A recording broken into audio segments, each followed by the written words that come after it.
Hello student, education 24 में आपका स्वागत है। आज के इस वीडियो में मैं आपको बीए सेकेंड ईयर के 4th सेमेस्टर में आपका जो सब्जेक्ट है साइकोलॉजी यानी कि मनोविज्ञान, उसके अंदर कौन कौन से क्वेश्चन आने वाले हैं, इस वीडियो के अंदर मैं आपको आने वाले क्वेश्चन के बारे में बताऊंगा। सो आप इस वीडियो को ध्यान से देखिएगा ताकि आपको आने वाले क्वेश्चन के बारे में अच्छे से पता चल सके। और जो भी स्टूडेंट बीए सेकेंड ईयर के अंदर है, जिनका 4th सेमेस्टर के एग्जाम होने वाला है या फिर 4th सेमेस्टर के एग्जाम चल रहा है, वो लोग कमेंट करके जरूर बताएं कि नेक्स्ट क्वेश्चन पेपर उनको किस सब्जेक्ट के ऊपर चाहिए, ताकि आपके कमेंट के अनुसार मैं आपको क्वेश्चन पेपर दे सकूँ। तो आइए बिना किसी देरी के हम लोग शुरू करते हैं और सबसे पहले अति लघु उत्तरीय प्रश्नों के बारे में जानते हैं।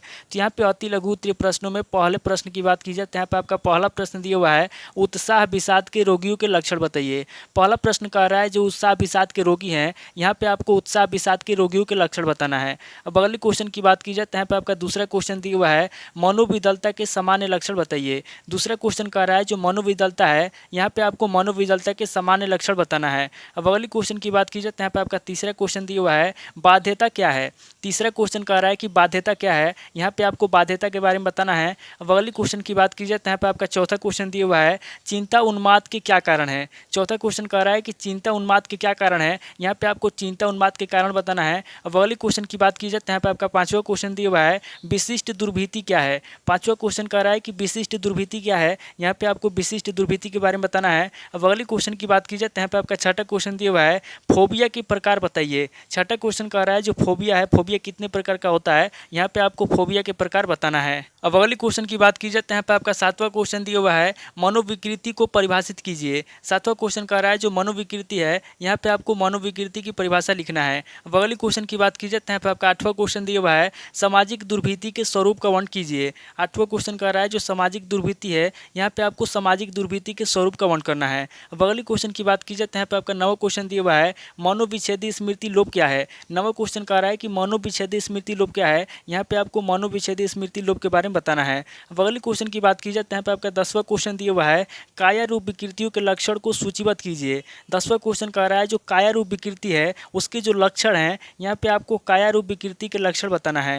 अब अगले क्वेश्चन की बात की जाए तो यहाँ पे आपका 11वां क्वेश्चन दिया हुआ है, डिस्कैलकुलिया के लक्षण बताइए। 11वां क्वेश्चन कह रहा है जो डिस्कैलकुलिया है, उसके क्या लक्षण है, यहाँ पे आपको डिस्कैलकुलिया के लक्षण बताना है। अब अगले क्वेश्चन की बात की जाए तो यहाँ पे आपका 12वां क्वेश्चन दिया हुआ है, रूपांतरण विकृति के पूर्व लक्षण बताइए। 12वां क्वेश्चन कह रहा है जो रूपांतरण विकृति है, उसके पूर्व लक्षण क्या है, यहाँ पे आपको रूपांतरण विकृति के पूर्व लक्षण बताना है। अब अगले क्वेश्चन की बात की जाए तो यहाँ पे आपका 13वां क्वेश्चन दिया हुआ है, असामान्यता मनोविज्ञान को परिभाषित कीजिए। 13वां क्वेश्चन कह रहा है जो असामान्यता मनोविज्ञान है, उसकी क्या परिभाषा है, यहाँ पे आपको असामान्यता मनोविज्ञान की परिभाषा लिखना है। अब अगले क्वेश्चन की बात की जाए तो यहाँ पे आपका 14वां क्वेश्चन दिया हुआ है, पैनिक विकृति क्या है। 14वां क्वेश्चन कह रहा है कि पैनिक विकृति क्या है, यहाँ पे आपको पैनिक विकृति के बारे में बताना है। तो ये टोटल आपके 14 क्वेश्चन हो गए जो आपसे अति लघु उत्तरीय प्रश्न में पूछे जाएंगे। अब आगे हम लोग लघु उत्तरीय प्रश्नों के बारे में जानेंगे। तो यहाँ पे लघु उत्तरीय प्रश्नों में पहले प्रश्न की बात की जाए तो यहाँ पे आपका पहला प्रश्न दिया हुआ है, असामान्य व्यक्तित्व की कसौटी या विशेषताओं का वर्णन कीजिए। पहला प्रश्न कह रहा है जो असामान्य व्यक्तित्व है, यहाँ पे आपको असामान्य व्यक्तित्व की कसौटियों के बारे में बताना है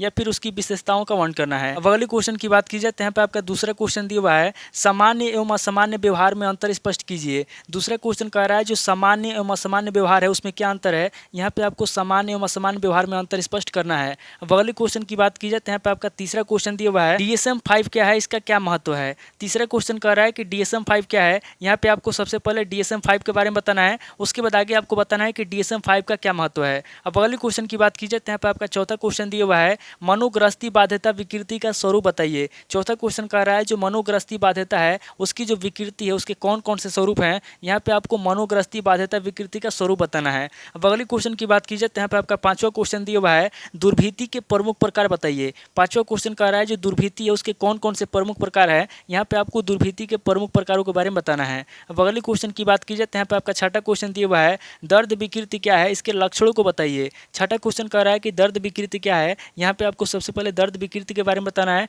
उसके बाद आगे आपको इसके लक्षणों को बताना है। अब अगले क्वेश्चन की बात की जाए तो यहाँ पे आपका सातवां क्वेश्चन दिया हुआ है, काय की विकृति क्या है, इसके लक्षणों पर प्रकाश डालिए। सातवां क्वेश्चन कह रहा है कि काय की विकृति क्या है, यहाँ पे आपको सबसे पहले काय की विकृति के बारे में बताना है, उसके बाद आगे आपको इसके लक्षणों पर प्रकाश डालना है। अब अगले क्वेश्चन की बात की जाए तो यहाँ पे आपका आठवां क्वेश्चन दिया हुआ है, दुर्भीति के उपचार का वर्णन कीजिए। आठवां क्वेश्चन कह रहा है जो दुर्भीति है, उसके क्या उपचार हैं, यहाँ पे आपको दुर्भीति के उपचार के बारे में बताना है। अब अगले क्वेश्चन की बात की जाए तो यहाँ पे आपका नवा क्वेश्चन दिया हुआ है, मनोविच्छेदी विकृति के लक्षण लिखिए। नवा क्वेश्चन कह रहा है जो मनोविच्छेदी विकृति है, उसके क्या लक्षण है, यहाँ पे आपको मनोविच्छेदी विकृति के लक्षण बताना है। अब अगले क्वेश्चन की बात की जाए तो यहाँ पे आपका 10वां क्वेश्चन दिया हुआ है, विषादी विकृति के मनोवैज्ञानिक कारणों का वर्णन कीजिए। 10वां क्वेश्चन कह रहा है जो विषादी विकृति के मनोवैज्ञानिक कारण है, यहाँ पे आपको विषादी विकृति के मनोवैज्ञानिक कारणों के बारे में बताना है। अब अगले क्वेश्चन की बात की जाए तो यहाँ पे आपका 11वां क्वेश्चन दिया हुआ है, द्विध्रुवीय विकृति के क्या कारण है। 11वां क्वेश्चन कह रहा है जो द्विध्रुवीय विकृति है उसके क्या कारण है, यहाँ पे आपको द्विध्रुवीय विकृति के कारण बताना है। अब अगले क्वेश्चन की बात की जाए तो यहाँ पे आपका 12वां क्वेश्चन दिया हुआ है, उत्साह विषाद मनोविक्षिप्तता बताइए।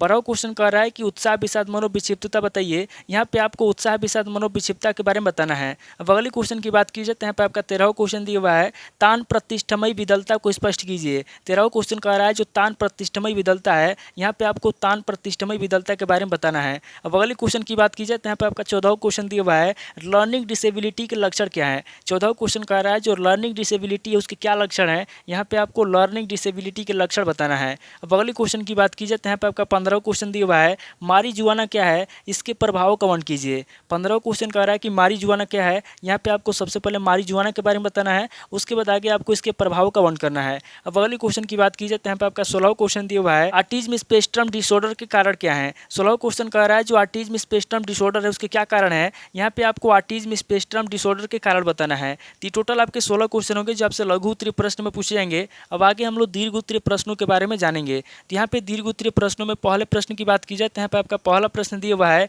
नए DSM-5 मानदंड के साथ वर्गीकरण कीजिए। पहला प्रश्न कह रहा है जो नए DSM-5 मानदंड है उसके साथ वर्गीकरण करना है। अब अगले क्वेश्चन की बात की जाए तो यहाँ पे आपका दूसरा क्वेश्चन दिया हुआ है, मनोग्रस्तता बाध्यता मनस्ताप के लक्षणों एवं कारणों को स्पष्ट कीजिए। दूसरा क्वेश्चन कह रहा है जो मनोग्रस्तता बाध्यता मनस्ताप है उसके क्या लक्षण है और उसके क्या कारण है, यहाँ पे आपको मनोग्रस्तता बाध्यता मनस्ताप के लक्षण बताना है और उसके कारणों को स्पष्ट करना है। अब अगले क्वेश्चन की बात की जाए तो यहाँ पे आपका तीसरा क्वेश्चन दिया हुआ है, चिंता विकृति और मनोविकृति में अंतर एवं प्रकार बताइए। तीसरा क्वेश्चन कह रहा है जो चिंता विकृति है और जो मनोविकृति है इसमें क्या अंतर है और ये कितने प्रकार के होते हैं। यहाँ पे आपको चिंता विकृति और मनोविकृति में अंतर बताना है और वह कितने प्रकार का होता है उसके प्रकार भी आपको बताना है। अब अगले क्वेश्चन की बात की जाए तो यहाँ पे आपका चौथा क्वेश्चन दिया हुआ है, मनोविच्छेदी विकृति की विशेषताओं एवं प्रमुख प्रकारों को स्पष्ट कीजिए। चौथा क्वेश्चन कह रहा है जो मनोविच्छेदी विकृति की विशेषता है, यहाँ पे आपको सबसे पहले उसकी विशेषता बताना है, उसके बाद आगे आपको वो कितने प्रकार के होते हैं उसके प्रमुख प्रकारों को स्पष्ट करना है। अब अगले क्वेश्चन की बात की जाए तो यहाँ पे आपका पांचवा क्वेश्चन दिया हुआ है, मनोदशा विकृति के स्वरूप प्रकार एवं लक्षणों का वर्णन कीजिए। पांचवा क्वेश्चन कह रहा है जो मनोदशा विकृति है, यहाँ पे आपको सबसे पहले मनोदशा विकृति के स्वरूप बताना है, उसके प्रकार बताना है और उसके लक्षणों का वर्णन करना है। अब अगले क्वेश्चन की बात की जाए तो यहाँ पे आपका छठा क्वेश्चन दिया हुआ है, मनोविदलता की प्रकृति लक्षण व कारण पे प्रकाश डालिए। छठा क्वेश्चन कह रहा है जो मनोविदलता की प्रकृति है,